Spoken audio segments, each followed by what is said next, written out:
Bonjour, cette semaine, Canada 21 revient sur la remise du prix Albert Londres à Montréal, les PME françaises de plus en plus nombreuses au Canada, le CNRC qui revoit ses missions scientifiques, une nouvelle initiative du Consulat de France à Vancouver pour aller à la rencontre des Français de Colombie-Britannique et les rendez-vous à ne pas manquer. Vendredi dernier, les journalistes français Dohan Buis du Nouvel Observateur et Roméo Langlois de France 24 ont remporté le prix Albert Londres 2013 à Montréal. Annick Cogent, reporter au journal Le Monde, présidait le jury de la plus prestigieuse récompense du journalisme francophone. Notre correspondante Sarah Gershani était sur place.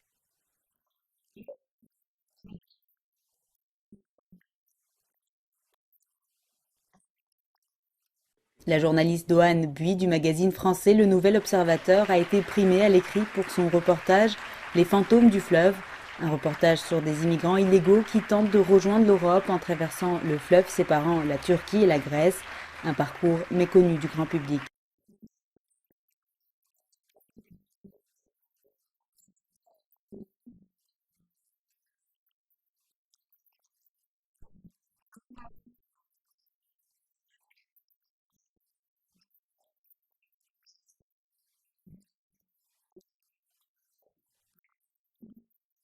Roméo Langlois a quant à lui été récompensé pour son reportage vidéo à balles réelles. Ce reportage raconte une opération anti-drogue de l'armée colombienne tournant au fiasco, un sujet qui a coûté la mort de plusieurs soldats confrontés à la violence des FARC, une aventure pas sans conséquences pour ce reporter français.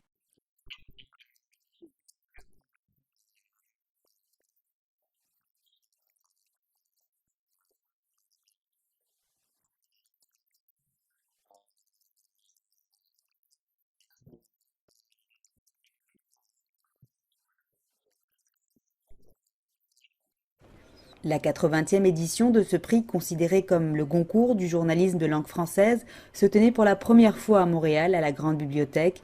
La cérémonie a eu lieu en présence de l'ambassadeur de France, Philippe Zeller, qui a tenu à souligner l'importance de cet événement au Québec.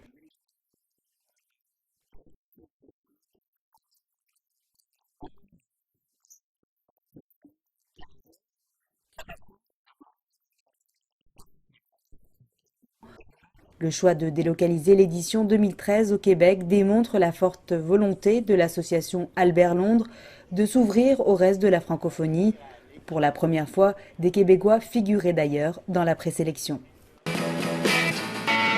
Le Québec n'attire pas que les PVTistes français. Face à une économie en berne et un chômage massif, les entreprises de l'Hexagone sont de plus en plus nombreuses à tenter l'aventure de l'autre côté de l'Atlantique. Au total, on en compte 450. 2 tiers d'entre elles sont installées dans la belle province. Un 109 qui tombe à point nommé pour l'économie canadienne, en manque d'entrepreneurs et qui peine à attirer les investisseurs privés, rappelle la presse. Bien sûr, Montréal reste le principal aimant pour ses ressortissants français. La ville pôle important pour les nouvelles technologies de l'information et de la communication, l'hôtellerie, l'aquaculture et l'aéronautique. Une attractivité qui ne se dément pas. La pépinière de la Chambre de commerce française à Montréal affiche complet. Dans le même temps, la France est un des premiers pays d'accueil des investissements canadiens en Europe, souligne un rapport de l'Agence française pour les investissements internationaux publié en 2011. Changement de stratégie pour le Centre national de recherche du Canada. Sans surprise, le CNRC va abandonner ses objectifs de recherche fondamentale pour se mettre au service de l'industrie ou de produits directement commercialisables. Pour le plus gros organe de recherche publique du pays, c'est un virage majeur dans ses missions. La réforme débutée en 2011 sur un fond politique n'est pas sans rappeler celle qui a touché le Centre national de la recherche scientifique en France, dont le CNRC est d'ailleurs le principal interlocuteur. Les fameux contrats d'objectifs et de performance mis en place en 2009 par Valérie Pécresse, alors ministre de l'Enseignement supérieur, ont donné à l'État le pouvoir de définir les priorités de la recherche en incitant les agences de financement à privilégier les projets à moyen terme.